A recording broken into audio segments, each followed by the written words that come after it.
हे भगवान, आपने ये क्या किया मेरे साथ? वो एक भूत है, भूत। तुम मुझे बचा लो बेटा, बचा लो। वो मेरे पीछे पड़ गया है। ये झोंपड़ी से आवाजें कैसे सुनाई दे रही हैं? जरूर कुछ न कुछ इस जंगल में है। मुझे पता लगाना ही होगा। उस झोंपड़ी में जाकर देखता हूं।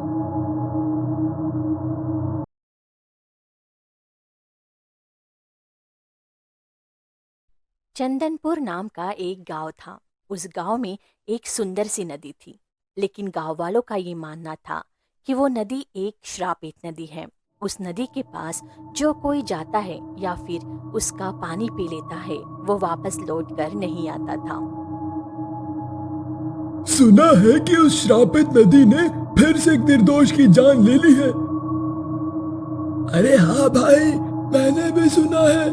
बाजू के गांव का एक चरवाहा अपनी गाय चराते चराते उस नदी का पानी पी लेता है और वापस लौट कर नहीं आता। अब तो बहुत ही ज्यादा सावधानी बरतनी पड़ेगी, वरना ये नदी किसी का भी जीवन ले सकती है। मैं तो कभी भी उस नदी के पास नहीं जाता हूँ। गांव वालों की ये बात राजू नाम का लड़का सुन रहा था। गांव वालों की ऐसी बात सुनकर राजू दंग रह जाता है। अरे ये क्या बात कर रहे हैं ये लोग? मुझे जंगल में जाके उस नदी का पता लगाना ही पड़ेगा। एक दिन की बात है। एक लक्कड़हारा जंगल में उस श्रापित नदी से थोड़े दूर लकड़ियां काट रहा था। तभी उसे बहुत जोरों की प्यास लगती है। अरे बहुत जोर की प्यास लगी है, और एक तो ये ऊपर से गर्मी। चलो कहीं पे जाके पानी पीकर आता हूँ। वो आगे एक रास्ते से चलने लगता है।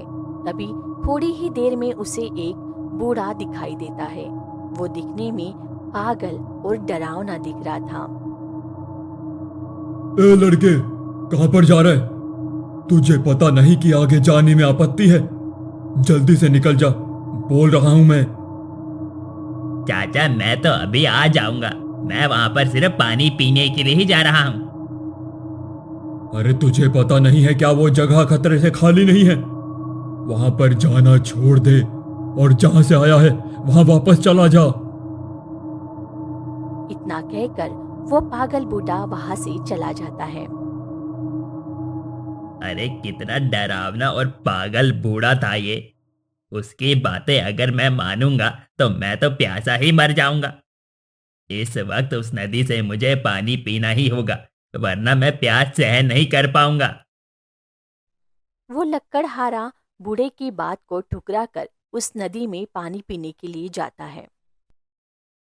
अरे वो बूढ़ा तो पागल है। देखो तो कितनी सुंदर नदी है ये। इसमें पानी पीने में क्या ही बुराई है। जैसे ही वो अपने दोनों हाथ नदी में डालता है, तो अचानक उसके हाथ किसी ने पकड़ लिए और वो चिल्लाने लगा। अरे अरे ये ये ये मेरे हाथ किसने पकड़ लिए? अरे अरे कोई है, मुझे बचाओ, बचाओ। अरे छोड़ दो मुझे, बचाओ। इतना कहते ही वो मायावी हाथ लक्कड़हारे को नदी में खींच लेते हैं और लक्कड़हारा चिल्लाते हुए पानी में गिर जाता है। तभी उस नदी में से जोर जोर से हंसने की और ढोल नगाड़े बजने की आवाज सुनाई देती है। ये आवाज सुनकर गांव वाले डर जाते हैं। तभी राजू बोलता है। अरे ये अजीब अजीब आवाजें कहां से आ रही हैं? अरे बाप रे, लगता है मायावी नदी ने फिर से कोई शिकार बना लिया है। हाँ हाँ, मैंने भी सुना है कि जब ये नदी किसी को अपना शिकार बना लेती है तब ऐसी ही आवाज आती है। क्या ये आवाज वहां से आ रही है? हाँ राजू, ये आवाज वहीं से आ रही है। अब तो उस नदी के पास जाने से बहुत डर लगता है भाई। अरे ये नदी में कौन सी माया छुपी है? इसके बारे में पता लगाना ही होगा। अगले दिन गांव में एक खबर आती है।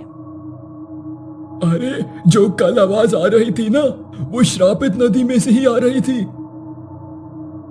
हाँ हाँ, एक लकड़हारा था जो पानी पीने नदी में हाथ डाल रहा था, तो उसके हाथ पानी में कोई खींच लेता है।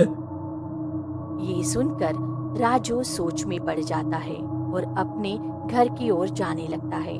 वो घर जाकर अपनी दादी माँ से कहता है, दादी, मैंने सुना है कि एक लकड़हारा उस श्रापित नदी का शिकार बन गया है।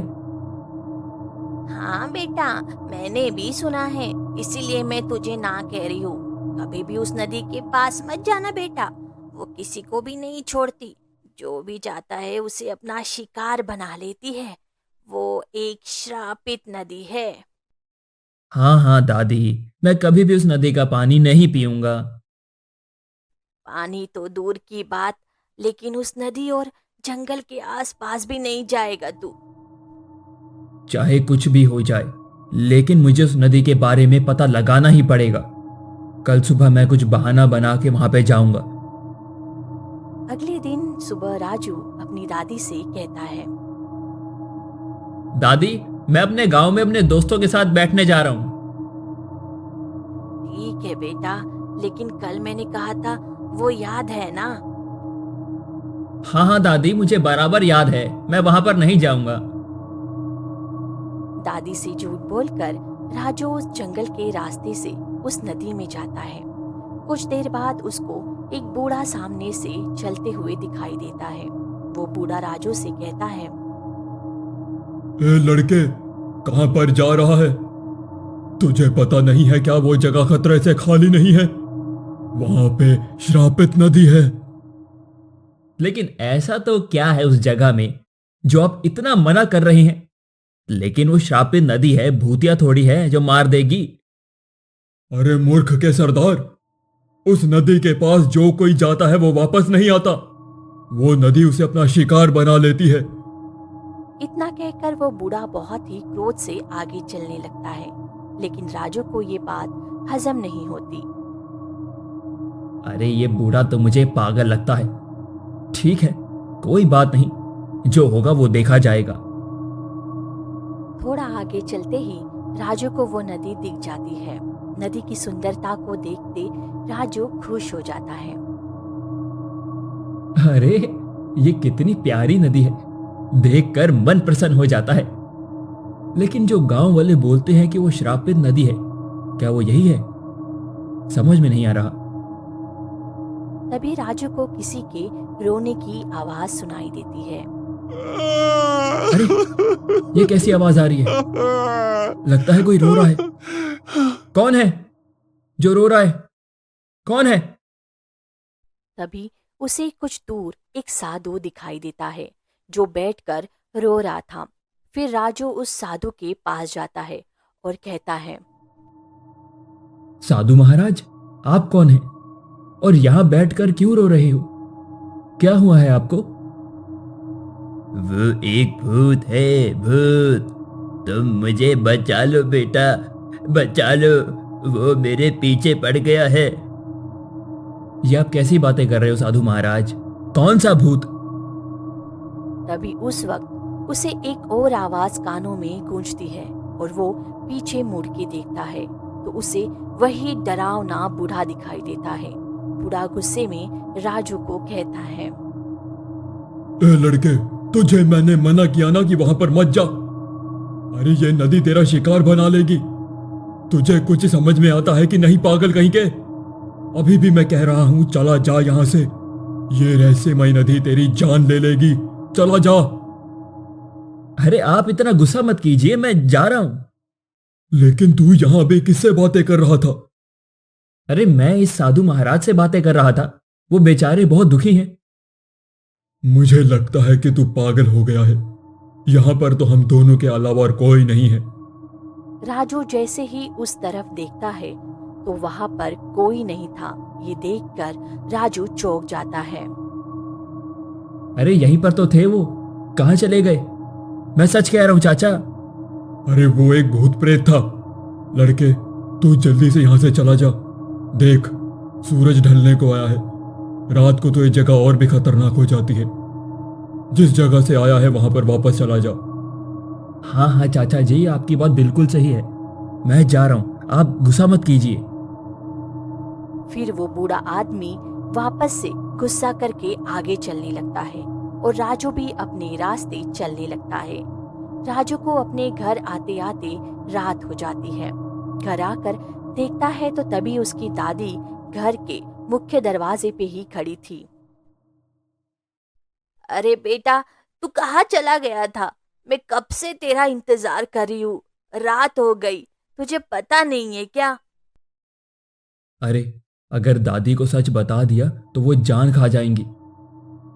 अरे वो दादी, मैं अपने दोस्तों के घर गया था, वहां हम बातें करने लग गए तो हमें पता ही नहीं चला शाम कब हो गई। अच्छा हुआ तू जल्दी घर आ गया, लेकिन आइंदा कभी इतना देर कहीं मत चले जाना। हाँ हाँ दादी, अब मैं कभी नहीं जाऊंगा। अरे मुझे बहुत ही तेज भूख लगी है, आप खाना लगा दो ना, मैं हाथ मुंह धोकर आता हूँ। तभी उसकी दादी माँ उसके लिए खाना लगाती है और राजू खाना खा के सोने जाता है। लेकिन उसके मन में वो बूढ़ा और गायब हुए साधु के ही विचार आ रहे थे। सच में उस नदी और जंगल में कुछ तो है। मैं कल वापस उस नदी के पास जाऊंगा और देखूंगा कि क्या मामला है। हे भगवान, आपने ये क्या किया मेरे साथ? अगले दिन सुबह गांव में एक औरत जोर जोर से रो रही थी और उसके आसपास कई लोग भी खड़े थे। तो राजू वहां पे आके एक आदमी से पूछता है। अरे भाई साहब, ये औरत क्यों रो रही है? क्या हुआ है इसको? इसका पति रात में उस नदी वाले जंगल में चला गया था और आज अभी तक वापस नहीं आया। ओह, बेचारी का दुख देखा नहीं जा रहा। इस नदी के बारे में मुझे आज कैसे भी करके कुछ निर्णय लेना पड़ेगा। अरे लड़के, तू वहां पर मत जाना। मुझे कहना तो नहीं चाहिए, मुझे माफ करना, लेकिन तुम वहां से जिंदा नहीं आओगे। अरे बेटे, उस जंगल में या नदी की ओर जो कोई भी गया है वो वापस नहीं आया। लेकिन राजू किसी की बात नहीं मानता और जाने का मन में निर्णय लेता है। ये नदी के बारे में कुछ ना कुछ उपाय जरूर लगाना पड़ेगा। पहले वहां पे जाके सब कुछ अच्छे से समझना पड़ेगा। जो होगा वो देखा जाएगा। मैं आज रात को वहां पे जाता हूं और अगर वो साधु महाराज मिल गए तो उनसे कुछ पता चल सकता है। जैसे ही सूरज ढलता है और रात होती है, राजू जंगल की ओर चला जाता है। चलते चलते कई देर हो जाती है।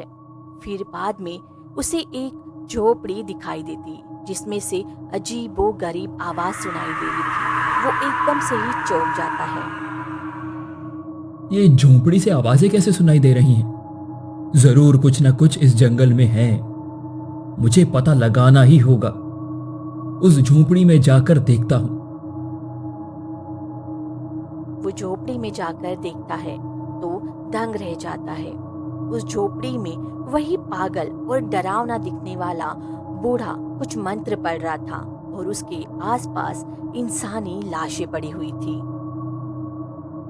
ओम भ्रम राक्षसम, ओम भ्रम राक्षसम, ओम भ्रम राक्षस भूतिया देवाय प्रसन्न हो। ये तो वही बूढ़ा है जो मुझे कल मिला था। ये यहां पर किसकी बलि चढ़ाकर बैठा है? हे भूतिया देव, बस आज एक और मनुष्य की बलि चढ़ानी बाकी है। उसके बाद सारी दिव्य शक्ति मेरे पास आ जाएंगी और मैं इस दुनिया का सबसे शक्तिशाली राजा बन जाऊंगा। बुड्ढे की ये बातें और करतूत सुनकर राजू चौंक जाता है और अपने आप से कहता है, अरे बाप रे, ये तो एक और इंसान को मारना चाहता है। मुझे यहां से दूर चलना चाहिए क्योंकि यहां पर उसने अगर मुझे देख लिया तो मुझे ही मार डालेगा। इतना कहकर राजू वहां से दूर चलने लगता है। कुछ देर चलने के बाद वो उस रहस्यमय नदी के पास आ जाता है। वहां पर वही साधु बैठकर रो रहा था। ये देखकर राजू उसके पास जाता है और कहता है, महाराज, आप अभी पर यहाँ पर ही हैं? आप कल यहां से कैसे गायब हो गए थे? ये सब क्या हो रहा है इस जगह पर? मुझे तो कुछ समझ में नहीं आ रहा। तुम डरोगे तो नहीं बेटा, तो ही मैं तुम्हें बताता हूं। नहीं नहीं महाराज, मैं नहीं डरूंगा। आप मुझे बताए। यह सब जानने के लिए तो मैं इतनी रात को इस भयानक जंगल में घूम रहा हूं। मैं कोई इंसान नहीं हूं, बल्कि एक आत्मा हूं। आत्मा। मुझे मरे हुए सालों बीत गए हैं, लेकिन मुझे अभी तक मुक्ति नहीं मिली। मुझे तब तक मुक्ति नहीं मिलेगी जब तक उस दुष्ट को सजा नहीं मिलती। ये बात सुनकर राजू तो चौंक जाता है और साधु को कहता है, ये आप क्या कह रहे हैं? लेकिन कौन है वो पापी? मुझे जिसने मारा वो पापी और कोई नहीं, मेरा सगा भाई है। बहुत साल पहले की बात है।